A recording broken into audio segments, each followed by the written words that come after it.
Hi everyone, welcome back to our weekly lessons. Thank you for tuning in on tonight's chipping special.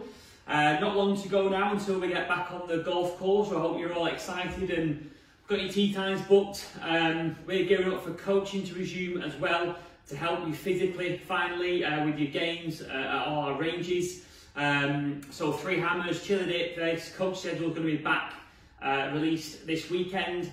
And for our new centres, the Beaches, Branston, Crossland Heath, we have some exciting taster events in April. For any ladies live near them centres, look out for the invite coming your way, and then coaching will start as well. So lots coming up in April for LLG, so be sure to keep your eye on everything and get involved. It'd be nice to see you all at our centres if you can get near one. Otherwise, we've got plenty of virtual stuff carrying on. So the sessions at home, that series will come to an end when golf comes back. But it is going to be replaced with some brand new free content coming every Sunday and every Wednesday with some little fixes on your game. You can just keep tuning in to help the games improve. I think even when we get back to it, we always need to improve. So I've got some great feedback from these lessons. I hope you've enjoyed watching them at home as well. So looking forward to getting back out to golf and releasing a brand new schedule of fresh content for you to enjoy wherever you are in the world. So look out for that over the next week. So tonight's session, a chipping session. So I think with golf imminently returning, this is a big part of the game which can really improve and help lower our scores as well. So I'm going to go through some pointers tonight on just some key things which help my chipping, which I've helped ladies with their chipping as well.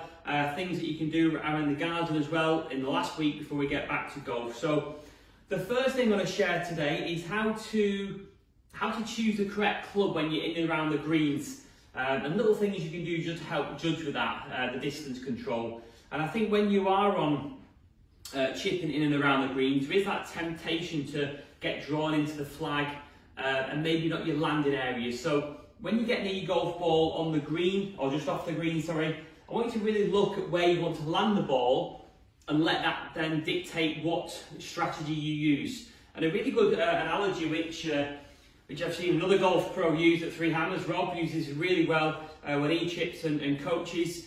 He just gets a golf ball in his hand and almost like when he's practicing or if in the garden, he just almost visualises he's throwing that golf ball, where's that golf ball going to release and run to.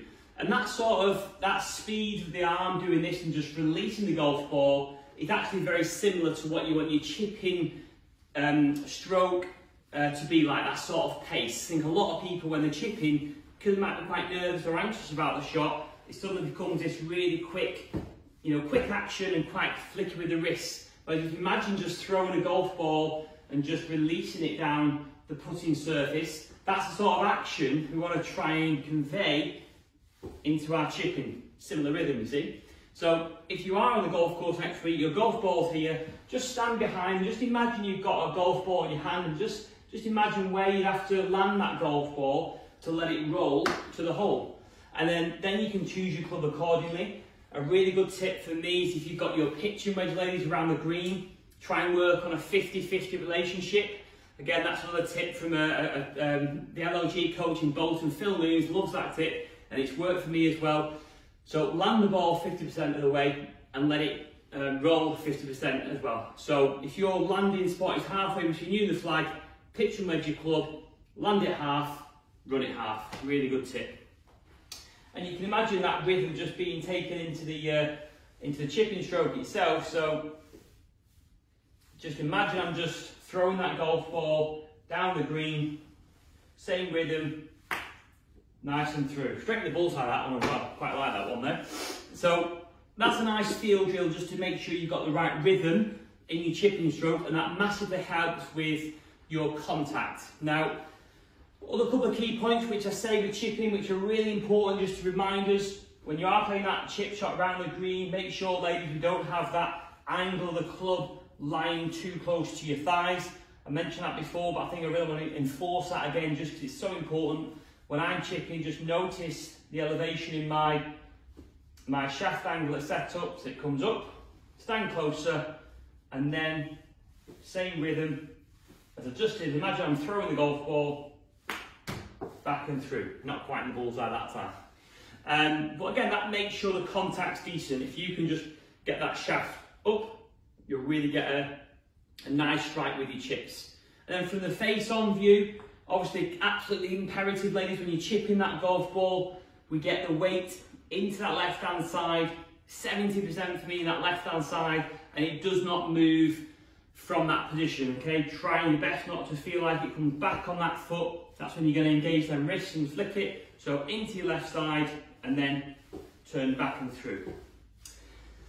And then the other drill I want to just try and give you here and practice this when you get back to it, or practice at the garden, because it's not an easy drill, but it's helped me with my chipping a lot, is just when you're playing chip shots, try and take one hand off the club and just put it behind your back and just feel what it's like to chip with one arm.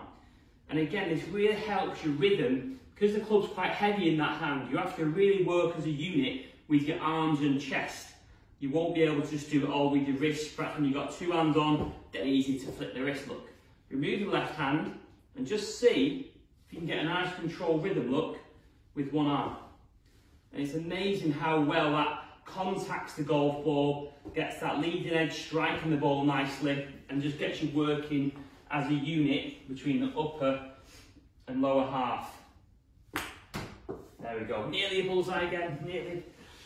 So I practice lots with one hand just because I feel like it's fantastic for rhythm. And then when I have my left hand on, ladies, I just ever so slightly hold it nice and loose, but I still feel like that rhythm is nice and slack in my hands. So I think a lot of people can get around the greens are too fast with their action, too risky, and that generates too much speed in the chipping stroke, which can cause the ball to rocket across the green. So I really want to think tonight about the rhythm of your stroke. Think about throwing the ball, releasing it. Think about the one arm drill. And the two best tips from face on is weight on your left side and the shaft angle is nice and high. Okay, if we can learn two rhythm things and two setup things, I promise you that will massively help your chipping when we get back on the golf course. So give them little tips a go, see if you can improve your strike and your rhythm, and I hope it improves your short game. So hope you enjoyed them little pointers tonight. As always, quick fire tips to try and help the game, just keep improving.